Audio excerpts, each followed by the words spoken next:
I'm back with another exciting episode of Barry D's 80s music video. Today I'm your host, Barry D, bringing you one 80s music video each and every day. Some you're going to recognize, some you're not. And before we even talk about being able to recognize this one, let me remind you to join my Facebook page so you can get updates every day when my new episode comes out, and join my video channel so that you can see all my old episodes.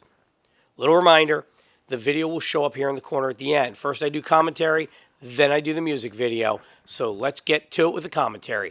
1985, this is from David Cassidy's 7th studio album as a solo artist and his first release by Arista Records.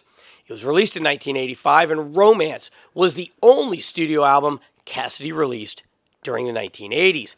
Since growing out of his teen idol fame from the Partridge Family, Cassidy continued to try and reinvent his music career. However, in the United States, the latter albums from the 1970s did not chart. Therefore, the album Romance, Arista excluded the U.S. release and released the album only in Europe, Israel, Japan, South Africa, and Australia. The song The Last Kiss, that was the biggest charting song on the album. That had George Michael appearing on the song. The other singles released from the album, including today's song Romance, parentheses, Let Your Heart Go, were minor hits in comparison. The album was produced by Alan Tarney. Tarney also wrote or co-wrote with Cassidy all the songs on the album, with the exception of She Knows All About Boys.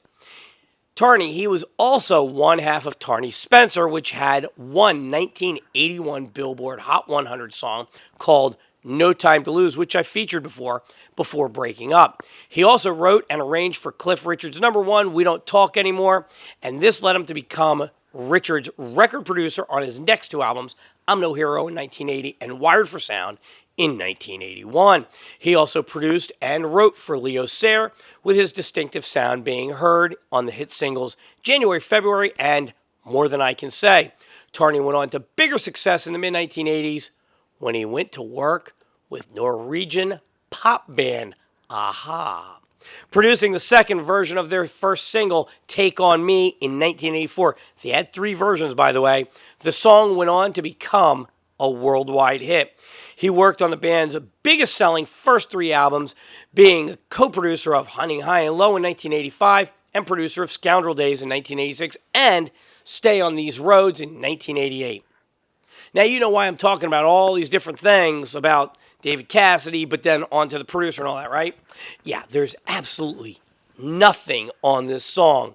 And if you're from the United States, I don't think there's a chance you're going to recognize it. But for all you Partridge Family fans and David Cassidy fans, or Keith Partridge, if you will, this song's for you. Let's go over the rankings. Germany, number 41, and UK singles, number 54. Now, how do you watch Keith Partridge today? If he doesn't show up over here, don't worry about it. Down below the video, it says direct link to the music video down in the text. Just click on that. But I got faith that Keith Partridge, a.k.a. David Cassidy, going to show up right now. Check it out. I'll see you tomorrow.